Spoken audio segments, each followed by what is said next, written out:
క్రీస్తునందు ప్రియమైన వారులారా, ఏ ఉదయకాలమందు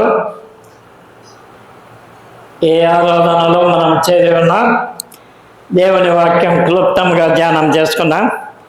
యెషయా గ్రంథం 45వ అధ్యాయం 2వ వచనం 22వ వచనం. యెషయా గ్రంథం 45వ అధ్యాయం 22వ వచనం నందు ఇలాగ రాయబడింది.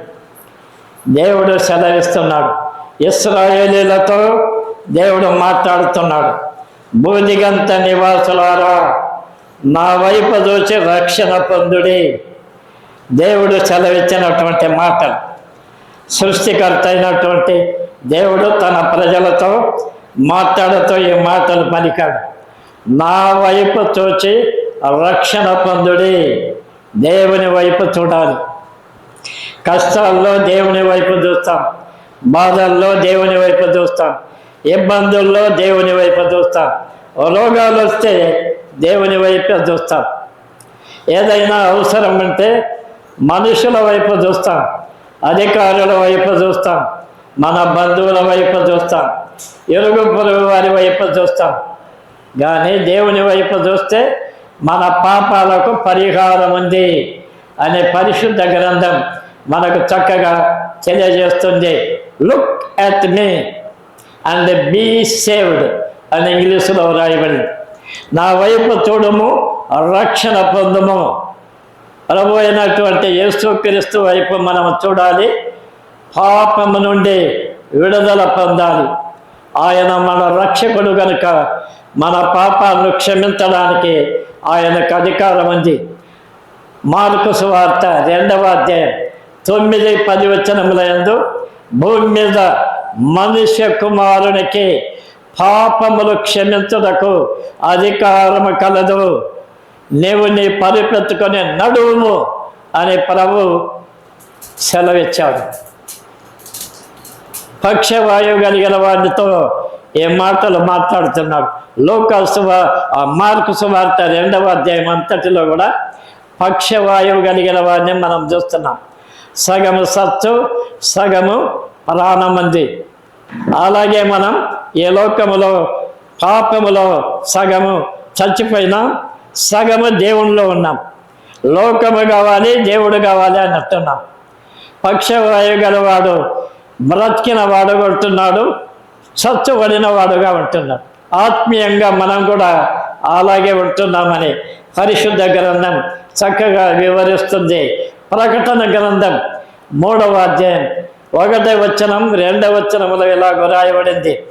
జీవించుతున్న పేరు మాత్రం ఉన్నది కానీ నీవు మృతుడవే. లోకములో మనం జీవిస్తున్నాం. పాపం మనల్ని మృతులుగా చేసింది. పాపం మనల్ని చంపివేసింది. పాపం దేవుని వైపు తిరగకుండా అడ్డగించింది. నేతి బీరకాయ కానీ నెయ్యి ఉండదు. ఊరికే నేతి బీరకాయ పేరుకు మాత్రం. నూనె వంకాయ, ఆ వంకాయలో నూనె లేదు. పేర్లు ఉన్నాయంతే కానీ వాటిలో నూనె లేదు, నెయ్యి లేదు. అలాగే క్రైస్తవులమైన మనం దేవుని కొరకు జీవించడంలే, లోకము కొరకు, శరీరము కొరకు, మన కొరకు, ఇతరుల కొరకు, మన కుటుంబం కొరకు, మన పిల్లల కొరకు మనం జీవిస్తున్నామని బైబిల్ చక్కగా వివరిస్తుంది. గనుక దేవుడు సెలవిస్తున్నాడు, నా వైపు చూడండి, రక్షణ పొందండి. అపోస్తల కార్యాలు 4వ అధ్యాయం 12వ వచనములో, మరి ఏ నామమున రక్షణ పొందలేము, ఆకాశం అందే కానీ భూమి మీద కానీ మనం రక్షణ పొందలేము. యేసు ప్రభు వలననే మనం రక్షణ పొందవలను అని వ్రాయబడింది. యేసు ప్రభు నామాన్ని అంగీకరిస్తే మన పాపాల క్షమాపణ, రక్షణ కలుగుతుంది. మన జీవితాలు నెమ్మదిగా, విశ్రాంతిగా, ఆదరణ కలిగినవిగా ఉండును అని బైబిల్ చక్కగా వివరిస్తుంది. ఇర్మియా గ్రంథం 4వ అధ్యాయం 14వ వచనములో, ఎన్నాళ్ళ వరకు నీవు రక్షణ పొందకుండా ఉంటున్నావు? How long you are not to be saved. ఎంతకాలం నువ్వు రక్షణ పొందకుండా ఉంటున్నావు? పండుగలు వెళ్ళిపోతున్నాయి, ఆదివారాలు వెళ్ళిపోతున్నాయి, క్రిస్మస్లు వెళ్ళిపోతున్నాయి, పునరుత్థానములు వెళ్ళిపోతున్నాయి, దినాలు వేగంగా వెళ్ళిపోతున్నాయి. రైలు ఎలా వేగంగా వెళుతుందో దినములు, గంటలు, గడియలు వెళ్ళిపోతున్నాయి. కానీ మనం ప్రభువుకు హృదయం ఇవ్వకుండా రక్షణ పొందకుండా ఉంటున్నామని వ్రాయబడింది. యిర్మీయా గ్రంథం 8వ అధ్యాయం 20వ వచనములో కోతకాలం గతించను, కోతకాలం ఆనందంగా ఉంటుంది. రైతులు కళ్ళాల్లో ధాన్యం ఉంచుకొని ఆనందంగా కాలం గడుపుతారు. కోతకాలం దాటిపోయింది. వసంతకాలం అంటే చెట్టు చిగురించే కాలం. వసంతకాలంలో కోయిలలు శబ్దం చేస్తూ ఆనందంగా ఉంటాయి. ఆ కాలం కూడా వెళ్ళిపోయింది. కానీ మనం రక్షణ పొందకుండా ఉంటున్నామని బైబిల్లో రాయబడింది. కాలాలు జరిగిపోతున్నాయి. మన పాపాల క్షమాపణ కోరుకోకుండా రక్షణ పొందకుండా మనం ఉంటున్నాం. రక్షణ కోరుకున్న వారికి నేను రక్షణ ఇచ్చదను 12వ కీర్తన 5వ వచనంలో వ్రాయబడింది. మనం రక్షణ కోరుకోవాలి. ఎన్నో కోరికలు ఉంటాయి, గొంతెమ్మ కోరికలు ఉంటాయి మనకు. ఆ కోరికలు విడిచిపెట్టి రక్షణ కోరిక మనకు ఉండాలి. గనక ఆ కీర్తనకారుడు అలాగూ రాస్తున్నాడు, రక్షణ కోరుకుని వారికి నేను రక్షణ ఇచ్చదను. మనకు రక్షణ పొందాలనే ఆశ ఉంటే మనం రక్షణ పొందగలం. ఆశ లేకపోతే రక్షణ పొందలేం. ఆశ గలవాన్ని దేవుడు తృప్తిపరుస్తాడు. దేవుని యందు మనకు ఆశ ఉంటే తప్పకుండా మన ఆశ నెరవేరుస్తాడు. దేవుని సన్నిధికి వెళ్ళాలనే ఆశ, పరిశుద్ధ గ్రంథం చదవాలనే ఆశ, ప్రార్థన చేసుకోవాలనే ఆశ, సువార్తకు వెళ్ళాలనే ఆశ, మందిరానికి వెళ్ళాలనే ఆశ, దేవుని మాటలు వినాలనే ఆశ, దేవుని కొరకు బ్రతకాలనే ఆశ మనకు ఉండాలి.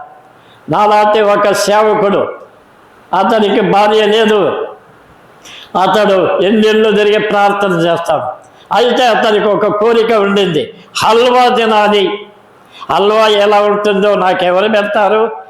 నేను గృహాలు అక్కడక్కడ దర్శిస్తాను, భోజనం ఏదో నాకు దొరుకుతుంది.